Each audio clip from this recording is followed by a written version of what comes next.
Hello and good morning, everyone. I welcome you all at Adverse News Analysis. Today is 8 September 2023, and we are going to discuss important news and articles from The Hindu newspaper. So, let's see what important news we got today to discuss. So, before starting the video, for PDF join Telegram channel Adverse News Analysis. Link आपको description box में provided है. Make sure video को last तक देखें so that सारी important news आपकी यहाँ पर कवर हो. तो चलिए स्टार्ट करते हैं और देखते हैं आज हमें क्या क्या डिस्कस करना है. Now first article is Delhi में turn venue for dialogue on reviving the Black Sea green initiative. अब यहाँ पर ये कहा जा रहा है कि जैसे कि G20 की समिट होने वाली है कहाँ, इंडिया में, न्यू दिल्ली में. तो न्यू दिल्ली आपका क्या बन सकता है, एक वेन्यू बन सकता है, एक प्लेस बन सकता है जहां पर जो हमारा ब्लैक सी ग्रीन इनिशिएटिव है उसको हम रिवाइव कर सकते हैं. ओके, अभी यहाँ पर ये कहा जा रहा था कि बायलैटरल मीटिंग्स भी होंगी, आपकी G20 की समिट होगी, उसके साथ साथ यहाँ पे जो जितने भी यहाँ पे लीडर्स यहाँ पर मिलेंगे, प्रोमिनेंट लीडर्स, उनकी बायलैटरल मीटिंग्स भी होगी. और उसी के चलते यहाँ पे जो ब्लैक सी ग्रीन इनिशिएटिव है इसको यहाँ पर रिवाइव करने की बात की गई है. Now what is Black Sea green Initiative, इसके बारे में जानना हमारे लिए इंपॉर्टेंट हो जाता है. ये ब्लैक सी ग्रीन इनिशिएटिव की अगर हम बात करते हैं, जब से रशिया और यूक्रेन वॉर स्टार्ट हुआ है तो हमारा जो फूड सप्लाई का चेन है वो यहाँ पे इसमें कोई डिस्ट्रप्शन ना आए, इस चीज को टैकल करने के लिए ये ब्लैक सी ग्रीन इनिशिएटिव आता है. ये जो डील होती है ये किसके द्वारा ब्रोकर करवाई जाती है, आपकी यूनाइटेड नेशन और टर्की के द्वारा. Okay, so you have to remember this. ये जो डील है आपकी ब्लैक सी ग्रीन इनिशिएटिव, ये यूनाइटेड नेशन और टर्की के द्वारा क्या की जाती है, ब्रोकर करवाई जाती है, उनकी प्रेजेंस में होती है. और ये आपका जुलाई 2022 में होता है. अब एक्चुअली हुआ ये है कि जुलाई स्टार्टिंग में ये 120 डेज का था, ठीक है, कि 120 डेज तक क्या होगा. उसके बाद धीरे धीरे ये इसका जो टाइम पीरियड था उसको बढ़ाया गया. अब उसके बाद हम देखेंगे, इनिशियली इसका टाइम पीरियड 120 था. नाउ यहाँ पे यूक्रेनियन एक्सपोर्ट, मतलब जो फूड आइटम्स है, फूड ग्रेन्स हैं, तो उसके लिए यहाँ पे जितना भी हमारा ह्यूमैनिटेरियन कॉरिडोर था, ये यूक्रेन एक्सपोर्ट था, उसके लिए यहाँ पर एक प्रॉपर रूट प्रोवाइड किया जाए, इसलिए इस डील को यहाँ पर किया गया था. बट अभी जुलाई में रशिया ने क्या किया है, इस डील को यहाँ पर कैंसिल कर दिया है ना, इससे वॉकआउट कर लिया है. अब वो कह रहे हैं कि जब तक वेस्टर्न कंट्रीज रशिया की यहाँ पे डिमांड को पूरी नहीं करते हैं तब तक इस डील को क्या किया जाएगा, रिवाइव नहीं किया जाएगा. तो इससे बहुत सारे इंप्लीकेशंस भी आ सकते हैं. सबसे बड़ा इंप्लीकेशंस आपका आएगा किसका, फूड सिक्योरिटी का, स्पेशली यहाँ पे जितनी भी डेवलपिंग कंट्रीज से, क्योंकि यूक्रेन की हम बात करें, रशिया की बात करते हैं, तो ये जो दोनों कंट्रीज हैं बहुत बड़ा सप्लाई मार्केट, मतलब इनका बहुत बड़ा मार्केट है फूड ग्रेन्स का, एक्सपोर्ट का, फूड ग्रेन एक्सपोर्ट का. अगर यहाँ से एक्सपोर्ट रुकता है तो जो हमारा ग्लोबल साउथ है, जितनी भी यहाँ पे डेवलपिंग कंट्रीज हैं, उनमें बहुत सारे इंप्लीकेशंस हमें देखने को मिल सकते हैं. Okay, so I hope this one is clear to you. Now move करते हैं नेक्स्ट आर्टिकल की तरफ. सो यहाँ पर नेक्स्ट आर्टिकल की तरफ मूव करने से पहले हम देखेंगे हमारा कल का क्वेश्चन. सो है, कंसिडर द फॉलोइंग कंट्रीज. आपके पास कुछ कंट्रीज के नेम यहाँ पर दिए गए हैं. क्या क्या नेम है, Armenia, Azerbaijan, Russia, Uzbekistan, Romania और इराक. ओके, अब आप लोगों में से आपको यहाँ पर ये बताना है कि आपके पास ये 6 कंट्रीज के नेम हैं. अब इन 6 कंट्रीज में से कौन सी कंट्री आपकी ब्लैक सी और Caspian Sea, either of the sea, यहाँ पर क्या करती है, आपकी बाउंड्री टच करती है. ओके, आई होप आपको यहाँ पे क्लियर हो रहा होगा. मतलब कि हमको ये पूरी 6 कंट्रीज के नेम दिए गए हैं. अब आपके पास मान लीजिए ये है ब्लैक सी और दूसरा है यहाँ पर ये कैस्पियन सी. हमें ये बताना है कि कौन कौन सी कंट्रीज का बॉर्डर या तो ब्लैक सी के साथ यहाँ पे टच हो रहा हो या फिर यहाँ पे कैस्पियन सी के साथ क्या हो रहा है, उसका बॉर्डर टच हो रहा हो. ओके, सो वीडियो को आप लोग पॉज करेंगे. अगर आप लोगों को यहाँ पर ब्लैक सी के बारे में देखिए, हमने कई बार डिस्कस किया हुआ है, तो आप लोगों को अब तक ब्लैक सी यहाँ पे पूरा याद होना चाहिए. हमने अभी जो हमारा पहला आर्टिकल पढ़ा उसमें भी हमने किसके बारे में डिस्कस किया, ब्लैक सी के बारे में डिस्कस किया है. तो ब्लैक सी आप लोगों को यहाँ पे बहुत ही अच्छे तरीके से पता होनी चाहिए. इसमें कौन कौन सी कंट्रीज का बॉर्डर यहाँ पर लगता है ये भी आप लोगों को यहाँ पर बहुत अच्छे से क्लियरली पता होना चाहिए. ओके, तो आप लोग वीडियो को पॉज करेंगे. अगर आप लोगों को इस क्वेश्चन का आंसर नहीं पता है तो वीडियो को पॉज करें. आप गूगल कर सकते हैं, ब्लैक सी का मैप निकालिए और कैस्पियन सी का यहाँ पर मैप निकालिए. उसके बाद इस क्वेश्चन का आंसर आप लोग फटाफट कमेंट सेक्शन में करेंगे. ओके, अब देखिए हम भी स्टार्ट करते हैं मैप से. पहले हम मैप देखेंगे, उसके बाद आपको यहाँ पर ये क्वेश्चन ज्यादा क्लियर होगा. अब आप देखेंगे ये वाला, आप फर्स्ट वाला ये वाला मैप देखिए, इसमें आपको ज्यादा क्लियर होगा. इसमें कौन कौन सी कंट्री है, रशिया है आपके पास, अजरबैजान है, ओके, कजाकिस्तान है, यहाँ पर तुर्कमेनिस्तान है यहाँ पर, ये अजरबैजान आपको यहाँ पर ये दिख रहा है, और ईरान है यहाँ पर। इराक नहीं है, देखिए आपको इराक के इस साइड दिख रहा है, तो इराक इसमें नहीं है। तो देखिए यहाँ पर हमें अजरबैजान और कजाकिस्तान तो दिख गया, मतलब इनकी बॉर्डर यहाँ पर क्या हो रही है, टच हो रही है। तो अजरबैजान और उज्बेकिस्तान ये आपका हो गया, उज्बेकिस्तान नहीं सॉरी रशिया, हमने देखा ना यहाँ पे रशिया का बॉर्डर लग रहा है आपका कैस्पियन सी के साथ, तो ये रशिया का बॉर्डर यहाँ पर लग रहा है। तो हमने यहाँ पर देखा अजरबैजान और जो आपका रशिया है उसकी बॉर्डर यहाँ पे कैस्पियन सी के साथ लग रही है। उसके बाद हम देखते हैं ब्लैक सी। ब्लैक सी में आपको क्या, फिर से देखिए रशिया की बॉर्डर यहाँ पर लग रही है, टर्की की यहाँ पे बॉर्डर लग रही है, जॉर्जिया की लग रही है, देखिए रोमानिया की बॉर्डर यहाँ पर लग रही है, और यूक्रेन की लग रही है। तो इसमें से अगर आप देखेंगे आपके पास ऑप्शन में यहाँ पे इराक तो नहीं है, इराक की बॉर्डर नहीं लग रही थी, हमने अभी देखा है, तो 6 वाला तो आपका यहाँ पे कैंसिल हो गया। रोमानिया की यहाँ पे बॉर्डर आपकी ब्लैक सी के साथ लग रही है, तो आपका ये फिफ्थ क्या हो जाता है, करेक्ट हो जाता है। तो अजरबैजान, रशिया और रोमानिया, तो 2, 3 एंड 5 ये आंसर डी जो है आपका यहाँ पर करेक्ट हो जाता है। ओके, सो आई होप यहाँ पे सभी के आंसर करेक्ट होंगे। अब एक बार और हम देख लेते हैं कैस्पियन सी क्या है। Caspian Sea is the earth largest inland body of water. ये क्या है, अर्थ की largest inland body of water है, ये आप लोगों को पता होना चाहिए। It lies at the junction of Europe and Asia. ये यूरोप और एशिया का जो जंक्शन है, जहां पर उनका मीटिंग पॉइंट है, वहां पर ये क्या करता है आपका है। Okay, with the Caucasus mountain to the west and the steppes of central Asia to the east.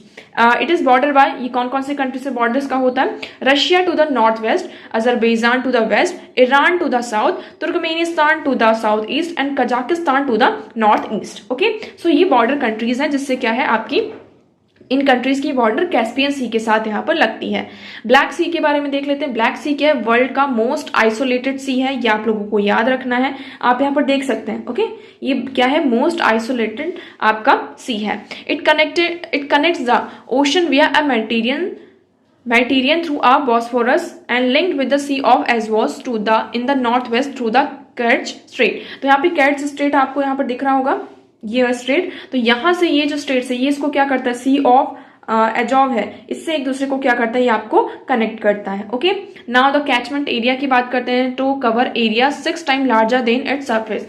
इसका जितना बड़ा सरफेस एरिया नहीं, इसका जो वाटर का कैचमेंट एरिया है उससे 6 टाइम क्या है आपका ये बड़ा है। तो ये आप लोगों को यहाँ पर याद रखना है, ये आपके लिए इंपॉर्टेंट हो जाता है। कौन कौन सी कंट्रीज के साथ इसके बॉर्डर शेयर होते हैं, तो Romania, Turkey, Bulgaria, Ukraine, Russia and Georgia. तो आपको ये यहाँ पर याद रखना है। ओके, सो आई होप ये क्वेश्चन आपको बहुत ही अच्छे से क्लियर होगा। नाउ मूव करते हैं हमारे नेक्स्ट क्वेश्चन की तरफ। तो आज का हमारा सेकंड क्वेश्चन है, why is there a great concern about the microbeads that are released into the environment. यहाँ पर क्या होता है, माइक्रोबीट्स के बारे में आप लोगों को पता होगा बहुत अच्छे से, हमने इसको कई बार पढ़ा है। ये आपके जो मेकअप प्रोडक्ट्स होते हैं इनमें भी आपको दिखाई देते हैं कहीं ना कहीं, और बहुत सारी अदर चीजों में भी आपको माइक्रोबीट्स देखने को मिलते हैं। तो ये हमारे एनवायरनमेंट में क्या होते हैं, रिलीज होते हैं। तो इससे क्या सबसे बड़ा कंसर्न आ रहा है, ये हम लोगों को क्या करना है, बताना है इस क्वेश्चन में। Okay, I hope this question is clear to you. Now हमारे पास ऑप्शन क्या क्या है, option A is saying they are consider harmful to marine ecosystem. ये पहला ऑप्शन हमारे लिए ये कह रहा है कि जो माइक्रोबीट्स होते हैं आपका जो मैराइन इकोसिस्टम है उसके लिए बहुत ज्यादा क्या होता है, आपका हार्मफुल होता है। Okay, now second statement saying they are consider to cause skin cancer in children. ये कह रहा है कि ये बच्चों में क्या करता है, स्किन कैंसर को मतलब कि कॉज करता है। सो आपको ये बताना है कि ये जितने भी हम ऑप्शन यहाँ पर पढ़ रहे हैं, स्टेटमेंट्स पढ़ रहे हैं, इसमें से कौन सा सही है और कौन सा गलत है। Now next one is they are small enough to be absorb by crop plants in irrigated field. ये कह रहा है कि जैसे कि आपकी एरिगेटेड फील्ड्स होती हैं तो वहां पर ये क्या होता है, जो क्रॉप प्लांट्स होते हैं उनके द्वारा ये एब्जॉर्ब कर लिया जाता है, तो क्या ये आपके क्रॉप्स को खराब करता है। Now they are often found to be used as a food adulterants. ये क्या होता है, इसको यूज किया जाता है फूड एडल्ट्रेंट्स, मतलब कि इसको यहाँ पर जो हमारे फूड आइटम्स होते हैं उनमें इंजेक्ट किया जाता है, उनमें यूज किया जाता है, जिससे कि टाइम से पहले ही फूड क्या हो जाते हैं, आपके जल्दी ग्रो कर जाते हैं। तो इसमें से राइट ऑप्शन क्या होगा, let me know in the comment section. आप लोग इस क्वेश्चन का आंसर कमेंट सेक्शन में यहाँ पर करेंगे। ओके, मेक श्योर आप लोग यहाँ पर ज्यादा से ज्यादा पार्टिसिपेट करिए, जिससे कि आपको यहाँ पर आपका जो ज़्यादा नॉलेज क्या हो, इनहेंस हो। नाउ मूव करते हैं हमारे नेक्स्ट क्वेश्चन की तरफ। So next one is which one of the following lakes of West Africa has become dry and turn into desert. इसमें ये कहा जा रहा है कि हम वेस्ट अफ्रीका की बात कर रहे हैं। वेस्ट अफ्रीका में कौन सा आपका लेक है जो ड्राई हो चुका है और अब वो क्या बन गया है, आपका डेजर्ट बन गया है। क्या बन गया है, डेजर्ट बन गया है। तो आपके पास ऑप्शन क्या क्या है, Lake Victoria, Lake Faguibine, Lake Yukto and Lake Volta. तो इसमें से राइट ऑप्शन क्या है, आप लोग कमेंट सेक्शन में तीनों क्वेश्चंस का आंसर यहां पर करेंगे। ओके, नाउ मूव करते हैं हमारे नेक्स्ट आर्टिकल की तरफ। तो फ्रंट पेज पर ही आज हमारे पास 3 इंपॉर्टेंट आर्टिकल्स आ जाते हैं।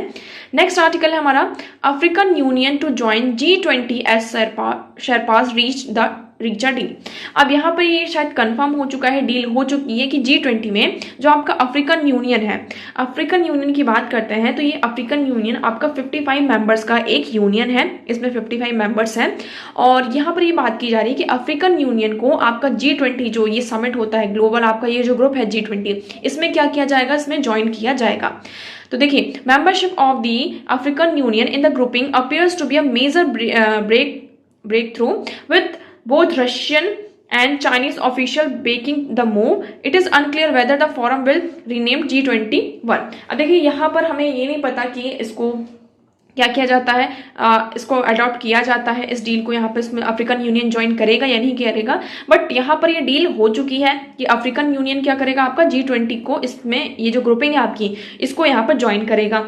पहली बात ये क्लियर हुई। अब इसमें ये जो फॉरम, इसका नाम भी चेंज करने की बात की जा रही है। शायद इसका जो नेम है उसको रीनेम करके G21 कर दिया जाए। ये अभी हमें कुछ भी नहीं पता है, बट सिर्फ अभी इतना समझ में आया है। आप लोग इतना याद रखिए कि अफ्रीकन यूनियन को यहाँ पे G20 के लिए, मतलब कि G20 में ज्वाइन करने के लिए यहाँ पे डील हो चुकी है। ओके, अभी ग्रुपिंग की बात करते हैं तो इंडिया की जो प्रेसिडेंसी है उसमें यहाँ पे सबसे बड़ा आप कह सकते हैं आपको बेनिफिट पॉइंट मिला, जिसमें हम ग्लोबल साउथ की जो बात कर रहे हैं, है ना। ग्लोबल साउथ का जो इकोनॉमिक इंटरेस्ट है, ग्रुपिंग है, उसमें यहाँ पर उनको बहुत अच्छा आपको क्या देखने को मिल सकता है, एक इनिशिएटिव मिल रहा है कि जहां पर वो अपनी वॉइस को सामने रख सकते हैं। ओके, नाउ मूव करते हैं नेक्स्ट आर्टिकल की तरफ। So next article is Modi presents are 12 points proposal to expand India ASEAN relation.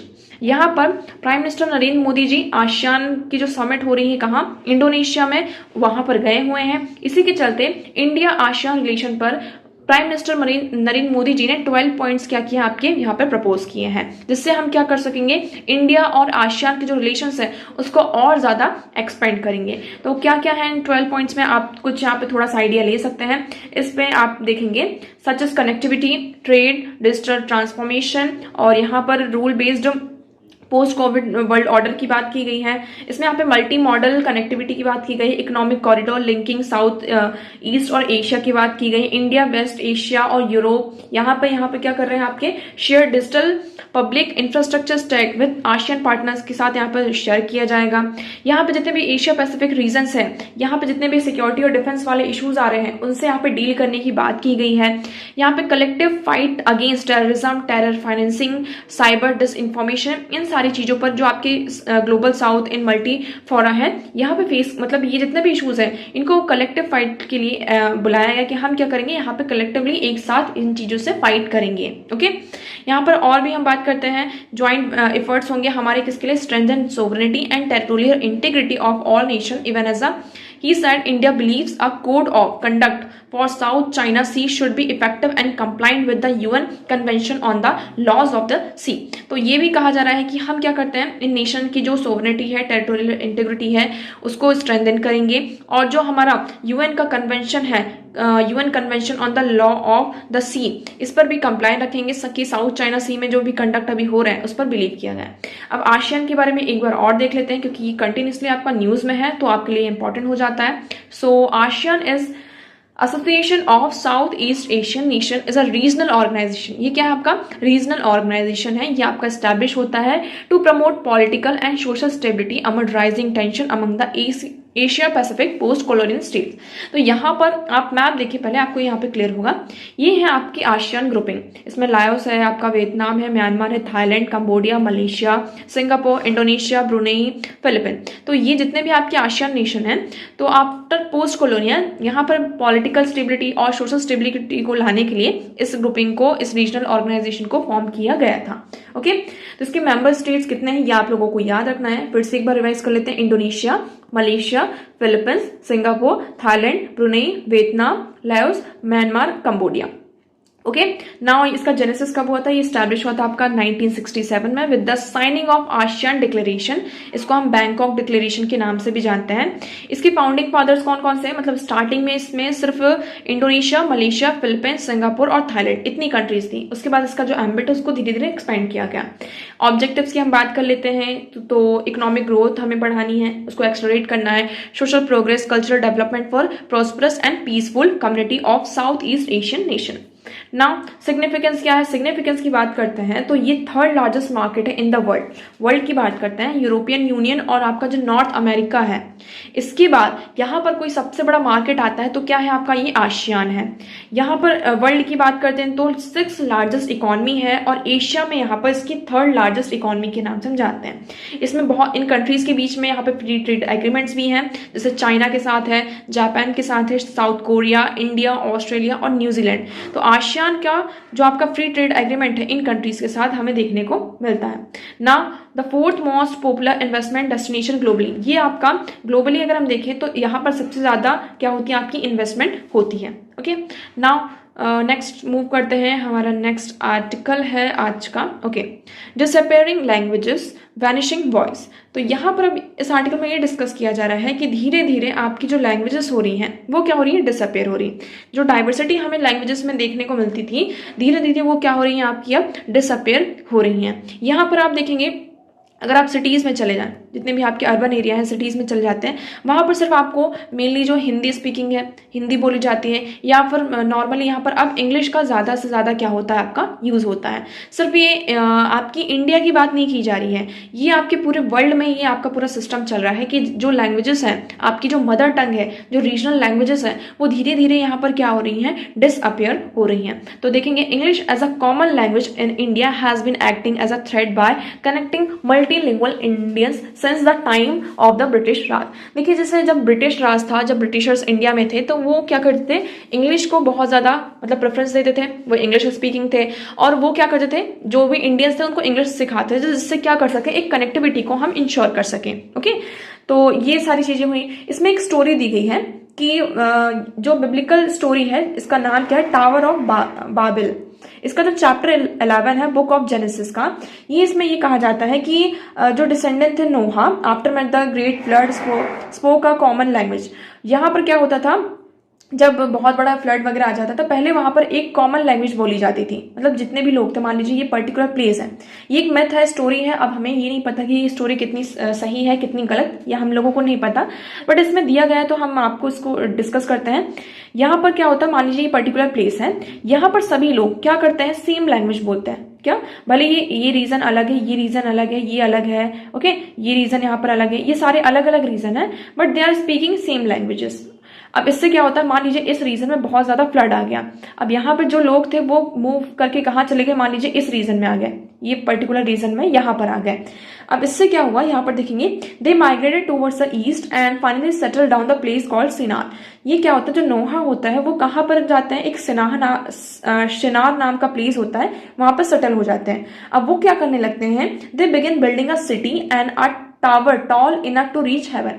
उन्होंने वहां पर क्या किए? बहुत बड़ी सिटीज में बिल्डिंग्स बनाने लगे और टावर बनाने लगे, और वो इतने बड़े बड़े टावर होते थे जिससे कि हम डायरेक्टली कहाँ पहुंच सकते थे? हेवन पहुंच सकते थे। कहाँ? हेवन पहुंच सकते थे। अपने पूरे स्ट्रेंथ के साथ उन्होंने ये सारे काम किया। फिर क्या होता है? जो बाइबल में आप देखेंगे, जो हब्रू बाइबल के जो गॉड थे याहवे, उनको ये चीज समझ में आई और उनकी जो ऑब्जर्विंग, उन्होंने इस चीज को ऑब्जर्व किया और उससे वो बहुत ज्यादा क्या होते हैं? आपके एनॉय हो जाते हैं वो गॉड। तो यहाँ पर ये कहा जाता है कि उन्होंने क्या किया था? फिर इसको अलग अलग ग्रुप्स में ब्रेक डाउन कर दिया। क्या कर दिया? अलग अलग ग्रुप्स में ब्रेक डाउन कर दिया। मतलब अब डिफरेंट लैंग्वेजेस हो गए। अब जब डिफरेंट लैंग्वेजेस हो गए तो इससे क्या हुआ? उनकी जो पावर थी वो क्या हो गई? यहाँ पर रिड्यूस हो गई। उनकी जो कलेक्टिव स्ट्रेंथ थी, पावर थी, वो धीरे धीरे क्या होने लगी? रिड्यूस होने लगी। मतलब कि इस रीजन में अगर अलग लैंग्वेज बोलते हैं और यहाँ पर अलग, तो मान लीजिए आप इस रीजन से इस रीजन पर जा रहे हैं तो यहाँ पर आपको थोड़ा सा अकोमोडेट करने में, है ना, उनसे जो मेल जोल होने में आपका टाइम लग जाएगा। तो इस तरीके से क्या होता है? उन्होंने ये कहा कि ये जो हमने डिफ्रेंशिएट किया है डिफरेंट डिफरेंट लैंग्वेजेस को यहाँ पर हमने किया है, इससे उनकी क्या हुई, जो कलेक्टिव पावर थी वो यहाँ पर क्या हो गई, आपकी रिड्यूस हो गई। बट अगर हम इंडिया की बात करते हैं, ब्रिटिशर्स ने ये बहुत बड़ा ब्लंडर किया था इंडियंस को यहाँ पर इंग्लिश सिखाकर, कि जिससे कारण क्या होता है, जितने भी इंडियंस थे वो आपस में क्या हो गए थे, आपके यूनाइट हो गए थे, और उन्होंने क्या किया, फिर फाइट किया against the Britishers. So language क्या है आपकी, is a vehicle to transfer information, ideas and emotion. Language की अगर हम बात करते हैं, ये एक व्हीकल होता है जिसके थ्रू हम कोई इंफॉर्मेशन, आइडियाज और इमोशंस को क्या करते हैं, ट्रांसफर करते हैं। मान लीजिए मैं यहाँ पर हिंदी बोल रही हूँ, अब इसमें लिखा इंग्लिश है, मैंने आपको इसको यहाँ पर क्या किया, समराइज करके हिंदी में आप लोगों को समझा रही हूँ। कुछ बहुत सारे लोग होते हैं जिसको इंग्लिश अभी भी नहीं आती है, मतलब थोड़ी बहुत आती है, बट नॉर्मली उन्हें इंग्लिश नहीं आती। तो हम ये सोचते हैं कि हमें कोई ऐसी हमारी लैंग्वेज में जिसमें हमें ज़्यादा समझ में आए, हमें वो चीज़ उसमें मिल जाए, तो ईजिली हम क्या कर सकते हैं, उस चीज़ को अंडरस्टैंड कर सकते हैं। तो लैंग्वेज क्या होती है, आपकी एक व्हीकल होती है जिसके थ्रू हम क्या करते हैं, ट्रांसफर करते हैं इंफॉर्मेशन को, हमारे जो आइडियाज़ होते हैं। अगर मैं यहाँ पर मराठी में अभी कुछ लिख दूँ तो क्या आप लोग उस चीज़ को समझ पाएंगे, जो यहाँ पर मराठी स्पीकिंग नहीं होंगे, जिनको मराठी नहीं आती होगी, तो क्या वो उस चीज़ को समझ पाएंगे, नहीं समझ पाएंगे, है ना। तो यही सारी प्रॉब्लम होती है। तो इससे क्या होता है, अगर मैं यहाँ पर अगर हिंदी में कुछ लिखती हूँ तो आप लोगों को भी हिंदी आती है, मुझे भी हिंदी आती है, तो हमारी जो इन्फॉर्मेशन है यहाँ पर एक दूसरे के साथ ट्रांसफर हो रही है, हमारे आइडियाज ट्रांसफर हो रहे हैं, इमोशंस यहाँ पर क्या हो रहे हैं, आपके ट्रांसफर हो रहे हैं। अब ये फोरकास्टिंग की जा रही है कि यहाँ पर टोटल 7000 डिस्टिंक्ट लैंग्वेज हमें देखने को मिलती है। अभी नॉर्मली हम बता रहे हैं, इसमें से अब धीरे धीरे ये कहा जा रहा है कि ये जो लैंग्वेजेस है वो क्या हो रही है, एक्सटेंट हो रही हैं। यहाँ पे इकोनॉमिक जर्नल्स की रिपोर्ट आई है, इसमें ये कहा जा रहा है कि 40%, मतलब कि जो लैंग्वेजेस हैं इसमें से हम देखेंगे 35,000 जो स्पीकर्स हैं विद इन द 100 ईयर्स, ये क्या हो जाएंगे, आपकी यहाँ पर एक्सटेंट हो जाएंगी। मतलब आपकी जो टोटल 40% मदर टंग है, लैंग्वेजेस, रीजनल लैंग्वेजेस हैं, वो क्या हो जाएंगी, पूरे वर्ल्ड से बात की जा रही है, सिर्फ इंडिया की बात नहीं हो रही है। इंडिया में भी हम देखेंगे जो हमारे रीजनल लैंग्वेजेस हैं। अब देखिए क्या होता है, मान लीजिए मैं इस गांव में रहती थी, ये पर्टिकुलर कोई गांव है, मान लीजिए ये बुंदेलखंड है, मैं बुंदेलखंड में रहती हूँ, मैं वहाँ की लैंग्वेज बोलती हूँ। मान लीजिए कुछ टाइम वाला हुआ, मुझे यहाँ का अच्छा नहीं लगा, मुझे पैसे चाहिए, मुझे और अर्निंग करनी है, मैं यहाँ पे बड़े शहर में मुंबई में आकर बस गई। कहाँ आ गई, मैं मुंबई में आकर यहाँ पर बस गई। अब मैं तो अपनी रीजनल लैंग्वेज को जानती हूँ, हम बुंदेलखंड थे, हम बुंदेलखंडी वहाँ पर बोल रहे थे, सारी चीज़ें कर रहे थे। अब मैं यहाँ पर आ गई मुंबई में, अब मुंबई में जैसे लोग बोलते हैं मुझे भी वैसा बोलना पड़ेगा, है ना। उनकी लैंग्वेजेस थोड़ी बहुत तो हमें मुझे भी अडॉप्ट करनी पड़ेगी, तभी मैं यहाँ पर सर्वाइव कर पाऊंगी। मैं यहाँ पर आ गई, अब मेरा एक जनरेशन हुआ, अब मेरा जो सेकंड जनरेशन आएगा, उनको यहाँ पर उनकी मदर टंग, क्योंकि हम यहाँ पर घर पे मान लीजिए बुंदेलखंडी अभी बोल रहे हैं, बाहर भले हम दूसरी लैंग्वेज यूज कर रहे हो, बट घर पे हम अपनी लैंग्वेज बोल रहे हैं। तो हमारे जो बच्चे होंगे, जो मेरी फर्स्ट जनरेशन होगी, उनको तो ये मान लीजिए मदर टंग के बारे में पता होगा, भले वो घर पे बोले या ना बोले। उसके बाद थर्ड जनरेशन होगी तो उनको तो मतलब जो ग्रैंड पेरेंट्स जो लैंग्वेज बोलते थे उनको वो भी नहीं पता होगा। तो धीरे धीरे इस तरीके से क्या हो रहा है, जो रीजनल लैंग्वेजेस हैं वो क्या हो रही हैं, एक्सटेंट हो रही हैं। तो यही पूरा एस्टिमेशन लगाया गया है। तो आपको यहाँ पर याद रखना, लैंग्वेज डाइवर्सिटी इंडेक्स, ये यहाँ पर बताता है probability that 2 people selected from a population at a random will have different mother tongues. It ranges from 0, everyone has the same mother tongue, and 1, 2 people have the same mother tongue, no 2 people have the same mother tongue। तो इसमें मतलब ये index इसमें किया जा रहा है कि मतलब कि जिसके थ्रू हम मेजर करते हैं कि कितने लैंग्वेजेस यहाँ पर हमें देखने को मिलती हैं। इंडिया की सिचुएशन देखते हैं, इवन सिर्फ ये इंडिया में नहीं, ऑस्ट्रेलिया में ही पूरा डेमोन्स्ट्रेशन आया है कि धीरे धीरे डाइवर्सिटी अगर हम देखते हैं, लिंग्विस्टिक डाइवर्सिटी जो डिक्लाइन कितनी 20% यहाँ पर 1970 से 2005 तक में 20% डिक्लाइन हो चुकी है। आगे आगे बढ़ते जाएंगे तो डाइवर्सिटी जो है 60% डिक्लाइन होगी, अमेरिकन में 30%, पैसिफिक इंक्लूडिंग ऑस्ट्रेलिया यहाँ पर 20%, और अफ्रीका में यहाँ पर भी 20% डिक्लाइन हो रही है। इंडिया की बात करते हैं तो इंडिया में आप देखेंगे यूनेस्को के द्वारा ये कहा जा रहा है कि इंडिया से 42 जो लैंग्वेजेस हैं ये क्या हो चुकी है, पूरी तरीके से एक्सटिंक्ट होने वाली है, कुछ सालों में पूरी तरीके से क्या हो जाएगी, एक्सटिंक्ट हो जाएंगी। हम किस लैंग्वेज को यहाँ पे इंडेंजर्ड की कैटेगरी में डालते हैं, मतलब ऐसी कोई लैंग्वेज जिसको सिर्फ 10,000 लोग यहाँ पर बोलते हो या फिर 10,000 से कम लोग बोलते हो, तो उस लैंग्वेज को हम किस में डालते हैं, आपकी जो आपकी इंडेंजर्ड कैटेगरी होती है, मतलब कि धीरे धीरे अब क्या हो जाएगी, ये लैंग्वेज यहाँ पर खत्म हो जाएगी। सो ये हमारे लिए बहुत बड़ा कंसर्न है।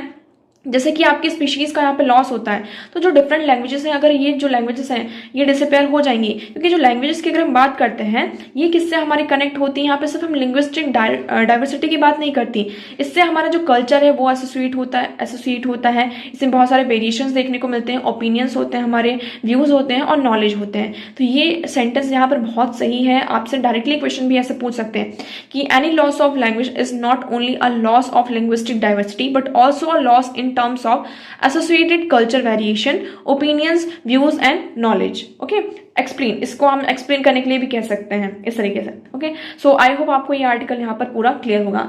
Now move करते हैं नेक्स्ट आर्टिकल की तरफ। तो हमारा नेक्स्ट आर्टिकल है do subsidies and safety nets take focus away from the generating jobs. यहाँ पर हम बात कर रहे हैं किसकी, जॉबलेस ग्रोथ की। क्या हो रही है आपकी, जॉबलेस ग्रोथ हो रही है। आपकी ग्रोथ तो हो रही है, आपकी इकोनॉमी में यहाँ पर हम देखने को मिल रहा है कि आपकी ग्रोथ हो रही है, बट अगर हम एम्प्लॉयमेंट रेट की बात करते हैं, जॉब्स की बात करते हैं, तो जॉब्स का क्रिएशन इतना ज़्यादा यहाँ पर नहीं हो रहा है। हम अगर डिफरेंट पॉलिटिकल पार्टीज़ की बात करते हैं तो क्या होता है, हम सब्सिडीज़ प्रोवाइड करते हैं, सेफ्टी नेट्स यहाँ पर प्रोवाइड करते हैं। तो इसमें ये कहा जा रहा है कि सब्सिडीज़ और जो सेफ्टी नेट्स यहाँ पर प्रोवाइड किए जा रहे हैं वो मेनली यहाँ पर फोकस कर रहे हैं जॉब्स को क्रिएट करने से। किसको, मतलब कि यहाँ पे जॉब्स यहाँ पे जनरेट ना करना पड़े, क्योंकि देखिए अब इलेक्शन आने वाले हैं, वेरियस स्टेट्स में यहाँ पे इलेक्शन होने वाले हैं, आपके लोकसभा के इलेक्शन होने वाले हैं। तो जो आपकी डिफरेंट पॉलिटिकल पार्टीज हैं बहुत सारे प्रोमिसेस करती हैं यहाँ पर कि हम आपको ये देंगे, ये सारी चीज़ें करेंगे। जैसे कि हम बात करते हैं किसकी, जो आपका ओल्ड पेंशन स्कीम है, तो ये कोई हमारे लिए कोई डिजायरेबल नहीं है, इसके कोई भी बेनिफिट्स हमें नहीं देखने को मिलते। अगर उसके प्लेस पे जो आपका सिलेंडर के प्राइसेस कम हुए तो हाँ, ये एक रीजनेबल, हम कह सकते हैं कि ये चीज रीजनेबल है, बट ओपीएस सिस्टम को लाना ये रीजनेबल नहीं है। मतलब इसमें पूरा डिबेट चल रहा है, इस आर्टिकल में इस चीज के बारे में डिस्कस किया गया है। तो इसमें यही कहा जा रहा है पूरा, अगर आप पढ़ेंगे इसमें ज्यादा कुछ भी नहीं है, कि जो सब्सिडीज और सेफ्टी नेट्स यहाँ पे प्रोवाइड किए जा रहे हैं वो उससे क्या हो रहा है, जो जॉब्स यहाँ पे जनरेट होनी चाहिए वो चीज नहीं हो पा रही है। ओके, नाउ मूव करते हैं नेक्स्ट आर्टिकल की तरफ। So next article is impact of RBI's lending guidelines. यहाँ पर आरबीआई की कुछ न्यू गाइडलाइंस आए हैं, जिसमें 18 अगस्त को, है ना, आरबीआई ने क्या किया है, न्यू गाइडलाइंस इशू करे हैं। किसके लिए, हमारे बोरोवर्स के लिए। मान लीजिए आपने लोन लिया है तो इसमें यहाँ पर क्या कर दिया गया है, स्विच किया है floating to fixed interest rate loans. तो on 18 August the RBI issued guidelines allowing borrowers to switch from floating to fixed interest rate. The move aims to address concern about loan tenure elongation and EMI increases when benchmark interest rate rises। Actually यहाँ पर पहले आपको ये समझना होगा what is floating interest rate और what is fixed interest rate. Floating की बात करते हैं, मान लीजिए मैंने यहाँ पर 2,000 रुपए का क्या लिया है, इंटरेस्ट लिया, लोन लिया है। इसमें मुझे क्या लग रहा है, हर महीने मुझे 10 रुपए इंटरेस्ट देना पड़ रहा है। कितने रुपए, 10 रुपए इंटरेस्ट देना पड़ रहा है। अब फ्लोटिंग का मतलब ये होता है, जैसे कि मान लीजिए जो इसका टाइम पीरियड है वो कितना है, 1 ईयर का है। कितना है, 1 ईयर का। मान लीजिए बीच में कुछ प्रॉब्लम आ गई, कुछ चीजें, इंटरेस्ट रेट यहाँ पर बढ़ गए, तो ये जो इंटरेस्ट रेट होगा, जो 10 रुपए मुझे देना पड़ रहा है, ये भी क्या हो सकता है, यहाँ पे फ्लक्चुएट होगा और ये भी क्या होगा, आपका बढ़ेगा। ठीक है, तो ये हो गया आपका floating interest rate. Fixed interest rate की बात करते हैं, तो फिक्स इंटरेस्ट रेट में मान लीजिए ये मैंने 2,000 रुपए लिए हैं, 1 साल के लिए लिए हैं, तो इसमें ये कर दिया जाएगा कि आप भले यहाँ पर इंटरेस्ट रेट आपके फ्लक्चुएट हो रहे हैं, बट स्टिल आपको यहाँ पर जो इंटरेस्ट रेट आपने लिया है 10 रुपए में, वो आपको 10 रुपए ही देने पड़ेंगे। तो यह होता है आपका फिक्स्ड इंटरेस्ट रेट। बल्कि यहाँ पर फिक्स्ड और फ्लोटिंग में जो थोड़े बहुत आपके रेट होता है वो उसमें आपको डिफरेंस, परसेंटेज होता है वो उसमें डिफरेंस देखने को मिलता है। बट ये क्या होता है, जो एक तरीके से हमारे बात करते हैं सिनेरियोज की, है ना, जो आपका जो हम बात करते हैं लॉस की, इससे क्या होता है, उससे बोरोवर्स को बहुत बड़ा यहाँ पर एक तरीके से हम कह सकते हैं क्या था, स्विच होने में उनको अलाउ कर रहा था, कंसर्न्स रेज कर रहा था। इसके चलते यहाँ पे आरबीआई ने ये गाइडलाइंस इशू की हैं। सो आई होप आपको यहाँ पे क्लियर होगा। So fixed interest rate that are those do not change during the tenure of loan. मतलब मेरा जो लोन का टेन्योर है, इंटरेस्ट रेट चेंज होगा। मान लीजिए किसी और पर्सन ने 2 दिन बाद भले लिया हो और उस टाइम पे उसका रेट चेंज हो सकता है, बट मेरा जो टाइम पीरियड है, उस टेन्योर में जो लोन मैंने लिया है उसमें इंटरेस्ट यहाँ पर चेंज नहीं होगा, ये होता है फिक्स्ड। और फ्लोटिंग में क्या होता है, इंटरेस्ट रेट जैसे कि मार्केट का डायनेमिक्स चेंज हुआ है ना, रिस्क यहाँ पर डिफरेंशिएशन होता है, तो उस पर यहाँ पर जो बेस रेट होता है उसमें चेंजेस हो जाते हैं। फ्लोटिंग इंटरेस्ट रेट की बात करते हैं तो होम लोन्स में फ्लोटिंग इंटरेस्ट रेट 10.5% आपको मिलता है और फिक्स्ड में यहाँ पर 12% मिलता है। यहाँ पर आपको देखिए थोड़ा सा डिफरेंस देखने को मिल रहा है, बट स्टिल हमें जो लेंडर्स होते हैं, यहाँ पर जो बोरोवर्स होते हैं, उनको फायदा ही यहाँ पर क्या होता है। तो आरबीआई ने ये यहाँ पर किया है, जिससे कि बोरोवर्स क्या कर सकते हैं, एक क्लियर कम्युनिकेशन यहाँ पर रिसीव कर सकते हैं, जिससे कि जो ये स्विच उनको अगर स्विच करना है, मतलब कि जो आपके बोरोवर्स हैं वो यहाँ पर क्या कर सकते हैं, आपके जो फ्लोटिंग से यहाँ पर फिक्स्ड इंटरेस्ट रेट में चेंज कर सकते हैं। ओके, सो आई होप आपको ये आर्टिकल यहाँ पर क्लियर होगा। नाउ मूव करते हैं नेक्स्ट आर्टिकल की तरफ। तो नेक्स्ट आर्टिकल है What is heat index and why is it is important to measure। यहाँ पर हमें समझना होगा what is heat index। heat index क्या होता है, अगर हम देखें as also known as apparent temperature is measure of how the temperature feels to human। जैसे कि कोई टेम्परेचर है, मान लीजिए अभी यहाँ पर 28 डिग्री सेल्सियस है। अब हमारी बॉडी इस टेम्परेचर के साथ कैसा बिहेव कर रही है, इस चीज को क्या अडॉप्ट कर पा रही है या नहीं कर पा रही। मान लीजिए गर्मी ज्यादा हो रही है, टेम्परेचर बढ़ रहा है, तो आपको स्वेटिंग होने लग रही, क्या आपको स्वेटिंग हो भी रही है या नहीं हो रही है, आपकी बॉडी ने ये जो हीट है उसको कैसे अडॉप्ट किया है। तो ये होता है आपका हीट इंडेक्स। सो जी इसमें यही कहा जा रहा है कि is measure how the temperature feels to human, temperature कैसे यहाँ पर ह्यूमंस को फील हो रहा है। Relative humidity is an important factor that determines the heat index. यहाँ पर हम किसकी बात कर रहे हैं, रिलेटिव ह्यूमिडिटी की। अब एक्चुअली ये होता है कि जब आपकी एयर हॉट होती है तो वो ह्यूमिडिटी को ज्यादा क्या कर लेती है, मतलब कि जो वेपर होता है उसको ज्यादा एब्जॉर्ब करती है in comparison to cold air.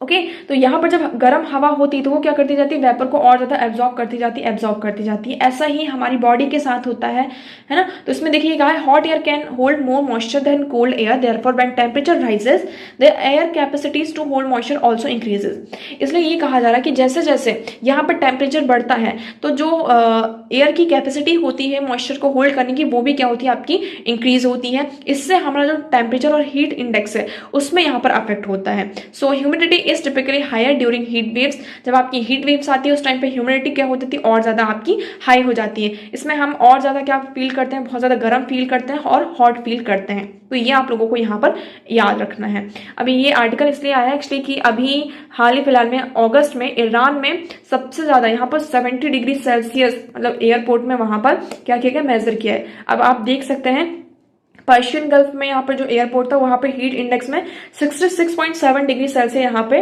वो किया गया था। ये हम एयर के बात कॉन्टेक्स्ट में बात कर रहे हैं। अभी इतना टेम्परेचर हुआ ही नहीं, इतना टेम्परेचर हुआ तो हम सर्वाइव ही नहीं कर पाए ऐसा लग रहा है। और हम बात करते हैं heat index valued of 67 degree और above can be extremely dangerous. अगर इसमें ये कहा जा रहा है कि हीट इंडेक्स में ये जो वैल्यू है आपकी 67 डिग्री सेल्सियस और इससे ज्यादा होती है तो ये ह्यूमन बींग के लिए, एनिमल के लिए क्या हो सकता है, बहुत ज्यादा डेंजर हो सकता है। इससे अगर हम डायरेक्ट एक्सपोजर में आते हैं तो इसमें हमें बहुत सारे क्या हो सकते हैं, डिसीजेस और बहुत सारी चीजों का क्या करना पड़ सकता है, सामना करना पड़ सकता है। ओके, सो दैट्स फॉर यहाँ पर आई होप आपको यहाँ पर ये क्लियर होगा। ये आर्टिकल हमने डिस्कस किया। देखिए आज हमारे पास आर्टिकल्स और न्यूज तो इतनी ही थी। आई होप आपको सारी चीजें यहाँ पर क्लियर होंगी। अब हम बढ़ते हैं हमारे क्वेश्चन की तरफ। तो आज का हमारा क्वेश्चन था why is there a great concern about the microbeads that are release into the environment. इसमें ये कहा जा रहा है कि इसमें माइक्रोबीड्स का सबसे बड़ा कंसर्न हमारे लिए क्या है। तो इसका आपका राइट ऑप्शन हो जाता है option A, they are consider harmful to marine ecosystem. आपके जो माइक्रोबीड्स होते हैं, जो हमारा मैराइन इकोसिस्टम होता है उसको क्या करता है, बहुत ज्यादा उसके लिए हार्मफुल है। आप देखेंगे माइक्रोबीड्स बहुत ज्यादा स्मॉल होते हैं, सॉलिड मैन्युफैक्चर प्लास्टिक पार्टिकल्स। ये प्लास्टिक पार्टिकल्स होते हैं, ये आपको याद रखना है, जो आपका लेस देन 5 mm होते हैं और यहाँ पर ये वाटर में डिजोल्व भी नहीं होते और ना ही डिग्रेड होते हैं। ये क्या होता है, इसको हम किसी प्रोडक्ट में यहाँ पर आपके मेनली कॉस्मेटिक्स में भी यूज किए जाते हैं। जैसे कि आपने कोई मेकअप किया है उसमें अगर माइक्रोबीड्स हैं तो जब आप उसको रिंस ऑफ करते हैं, साफ करते हैं, और वो जब आपका जो वाटर के साथ मिक्स होकर कहाँ जाता है, आपकी किसके साथ, वाटर बॉडी में जाता है, तो वो उसको क्या करता है, आपका जो एक्वाटिक इकोसिस्टम है उसके लिए बहुत ही ज्यादा हार्मफुल कंसिडर किया जाता है। जो आपकी पर्सनल केयर होती है, क्लीनिंग प्रोडक्ट्स होते हैं, इनमें मेनली माइक्रोबीड्स यहाँ पर पाए जाते हैं। सो मेक श्योर आप जब भी कोई कॉस्मेटिक प्रोडक्ट खरीदें, पर्सनल केयर और क्लीनिंग प्रोडक्ट्स यहाँ पर खरीदते हैं। क्लीनिंग प्रोडक्ट्स यहाँ पे कुछ भी हो सकता है, जैसे घर में भी हम साफ सफाई करते हैं, क्लीनिंग प्रोडक्ट्स का यहाँ पे यूज करते हैं क्लीन करने के लिए, उनमें भी आपको माइक्रोबीड्स देखने को मिल सकते हैं। सो मेक श्योर आप यहाँ पे इंग्रेडिएंट्स देखें। आजकल बहुत सारे ऐसे इंग्रेडिएंट्स मतलब कि आइटम्स मार्केट में आ चुके हैं जिसमें ये माइक्रोबीड्स नहीं होते हैं, तो आप मेक श्योर यहाँ पे पहले सारे इंग्रेडिएंट्स चेक करें, उसके बाद कोई भी यहाँ पर प्रोडक्ट को परचेस करें। सो ये जो माइक्रोबीड्स होते हैं आपके जो मैराइन इकोसिस्टम है उसके लिए बहुत ही ज्यादा क्या होता है, आपका ये हार्मफुल होता है। So right option is option A. Question number 3 का आंसर आप लोगों को कल दिया जाएगा, सो मेक श्योर आप लोग कल का वीडियो देखना ना भूलें। तो आज के लिए इतना ही। आई होप आपको सारी चीजें यहाँ पर क्लियर होंगी। वीडियो कैसा लगा कमेंट सेक्शन में जरूर बताइएगा। वीडियो को लाइक करना, चैनल को सब्सक्राइब करना ना भूलें। So that's for all today. Thank you so much for discussion.